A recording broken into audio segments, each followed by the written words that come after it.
Welcome back, America. We're here with our dear friend Newt Gingrich, former Speaker of the House, as you know.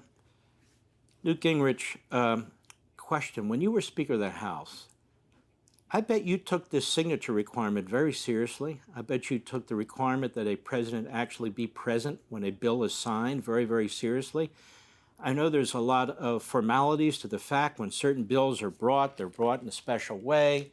They're handed to somebody specifically. There's a whole process set up.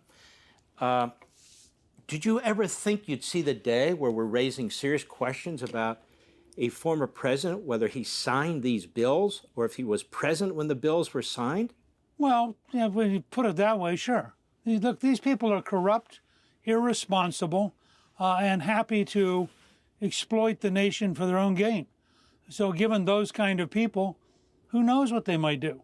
I think it does raise, as you have brilliantly done in this show today, it raises a very big question about whether or not these laws are, in fact, laws. Remember, the Founding Fathers understood that you had to have a pretty strict series of rules, or the whole system breaks down into a kind of corruption which undermines the rule of law. The rule of law requires rules, and one of those rules is that the president signs bills. Now, he can direct an autopen for things that are, ceremonial, Christmas cards, for example. But the president ought to be signing these things.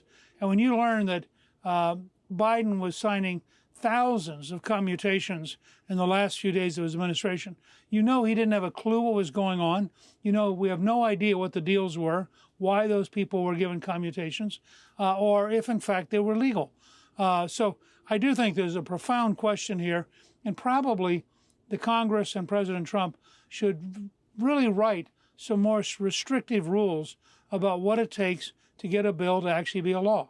Well, it's interesting, Newt Gingrich, when I went back and looked at Madison's notes and looked at some of the other essays and comments on that, they spent a lot of time on this. They spent a lot of time on this signature issue.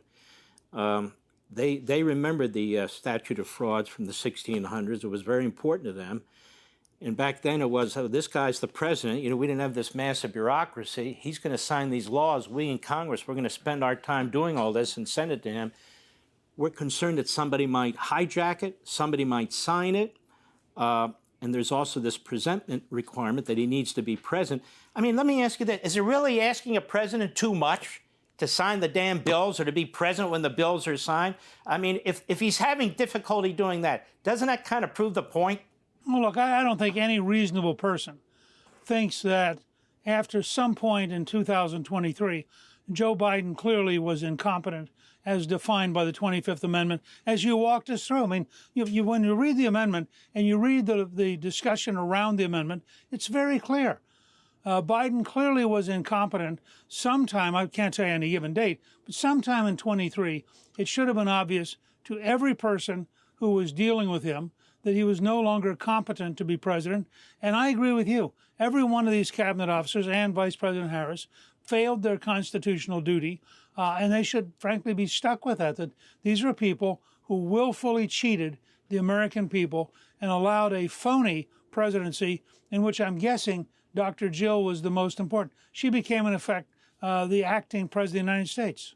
I know there's a lot of very important issues swirling around, and I talk about all of them. But to me, this is crucial. If the government's going to function properly, separation of powers, the authority of the presidency, this is a big deal. If a man's not capable of signing bills that Congress send to him, then he shouldn't be in that office. And it's even worse. They went through the primary process. They actually renominated him, and it wasn't until the debate when American people said, what the hell is this, that they pulled it. But the fact is they were prepared to go forward with a man who couldn't and wouldn't sign the bills that Congress sent him. Hey, Sean Hannity here. Hey, click here to subscribe to Fox News YouTube page and catch our hottest interviews and most compelling analysis. You will not get it anywhere else.